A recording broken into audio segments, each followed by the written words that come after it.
Do you think film industries try hard enough to engage with their audiences? If so, this presentation is for you.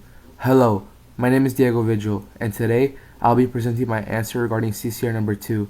How does your product engage with audiences and how would it be distributed as a real media text? Before I begin, I would like to note that I will be briefly addressing the genres of our film. Then, I will talk about our trailers and posters as well as their semiotics. To continue, I will talk about the distribution process of our film, for example, film festivals, one of the big six, and streaming. And to wrap my presentation up, I will talk about the marketing process and social media strategies. Now, I would like to talk about genres. Our film, Inside on the Snake Brain, is a drama, psychological thriller, and horror movie involving two middle-aged men, one being a healthcare agent and the other being a patient. The film revolves around a vendetta between an agent using psychological deceitfulness in order to trick the innocent patient to join healthcare, and the patient trying his best not to fall into the temptation, but unfortunately, he falls and suffers a horrific death. We recognize that these genres target a specific audience. For example, it targeted a horror audience with the following trailer. I just don't think I should be paying $27,000 to be safe in case anything bad happens to me or my family.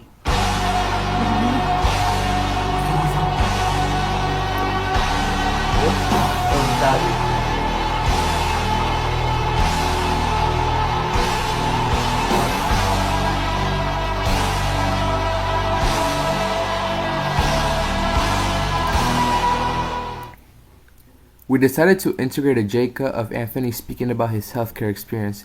We were able to interrupt that by a loud, treacherous song to create a sense of fear into the viewers. We also took a shot of Anthony freaking out about his role as a father and Guillermo looking like a predator against Anthony, almost foreboding bad things to happen in the near future. And for our final scene, media theorist Roland Barthes' theory of semiotics was evident. When Anthony got bitten by Guillermo, which led to his bloody death as seen in the Fade to Red, there was a snake bite on his hand. This was a clear signifier of the horrors in which healthcare can do, and the innocent lives that they do not hesitate to take. We also worked on the cuts between every shot by placing words such as "he's thirsty" and "for blood" to represent Guillermo's horrific, predator way of being. Thus, we are able to attract a horror fan base through the skills we integrated in this trailer. And in order to target the psychological thriller audience, we incorporated this trailer. So what do you say?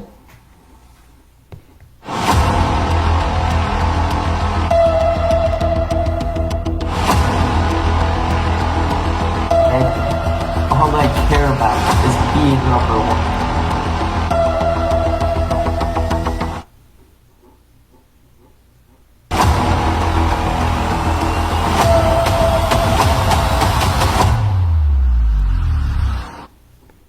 The opening sequence starts with Guillermo reaching his arm out, saying, "So, what do you say?"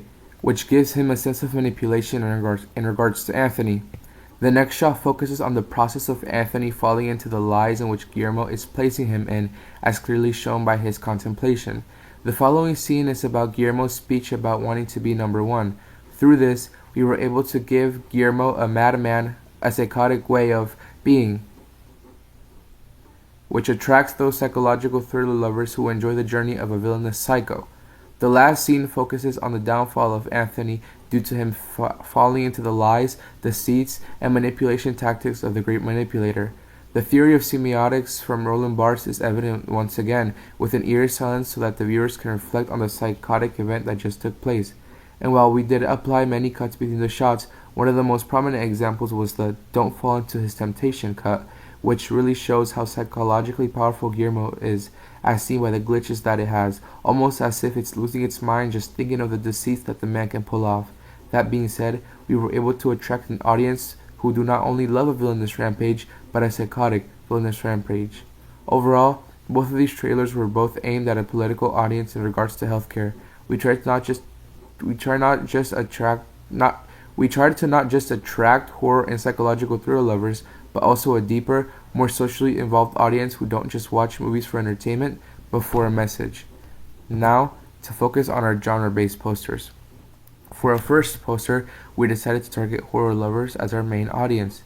We integrated a black and blood red color scheme to the poster to represent power, danger, and the horrific overall sense. We then integrated a cobra, snake-like being with the head of a man with long hair, which is meant to represent Guillermo, wearing a mask. The snake-like figure is meant to represent something out of this world, something horrific, a monster made into a man, as well as the deceitful and crafty being of a snake. The black mask also represents how Guillermo is hiding his true identity, his true motives, his real self, in order to capture people and kill them in due time. Overall, this poster and its horrific representation captivate the lives of the horror audience. These signs of deceit, death, and craftsmanship are all in correlation to Roland Barthes' theory of semiotics, and in this occasion, all of this ties down to the malevolency of healthcare. For our second poster, we decided to focus on psychological thriller lovers.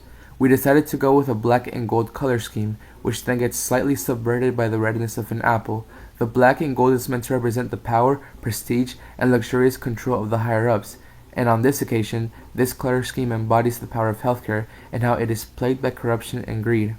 This can also be used to represent how healthcare has a mysterious, authoritative control over the lives of many, further adding to the psychological atmosphere of the poster. Roland Barthes would make note of the red apple used to signify apprenticeship, learning, health, life, and shelter, which completely gets controlled and manipulated by a man with long hair, also known as Guillermo.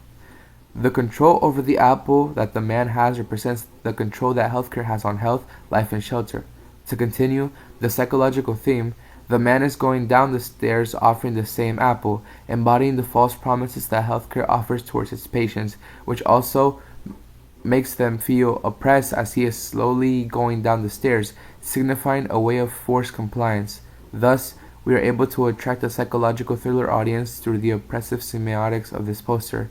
Now, I would like to speak about our film festivals, one of the big six, and streaming services.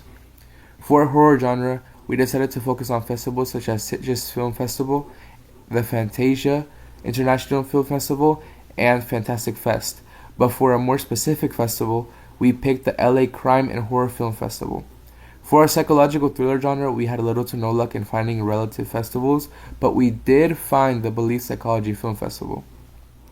In regards to the Big Six, we tried in many efforts to incorporate our film into one of them, but we found no such luck. So, with the help of a film hub and its distribution recommendations, we decided to move on to the streaming platforms such as Tubi, Peacock, and Amazon Prime Video. But if by any means none of those streaming platforms work for us, our last resort would have to be YouTube. Now, I would like to conclude by talking about our marketing strategy and social media. For our marketing strategy, we decided to incorporate merchandise such as lanyards, tumblers, hoodies, hats, and popcorn buckets. We focus on a red and black color scheme, similar to our horror poster, so it can be assumed that this merch was more sighted towards our horror audience. Marketing expert Seth Godin stated that the ultimate goal for any producer is to create a tribe, and our film was not focused on getting profits and money like the big conglomerate products are. Rather, we are trying to shoot a message at the world in regards to the issue of healthcare and unite a group of people to fight against this problem. As David Gauntlet would note, people determine their identities by the media products they consume, and if we want people to truly identify with the message of this movie, we must feed them art, not repetitive slop, cash-grabbing slop. And as for our social media page, we decided to go with the title Snakebite Productions, as it is the name of the more well-known production company in our film, which can also attract a major audience. We decided to make an account on Instagram as it is filled with a wide panorama of audiences, old and young, active and not active, and much more. Besides the fact that our main target audiences are horror and psychological thriller lovers, we do believe that we can gain a wider range of audience with the help of Instagram. Thus, through marketing and social media, we are not only not able to make a firm foundation in our target audience, but also expand our audience to a higher level of diversity. Thank you.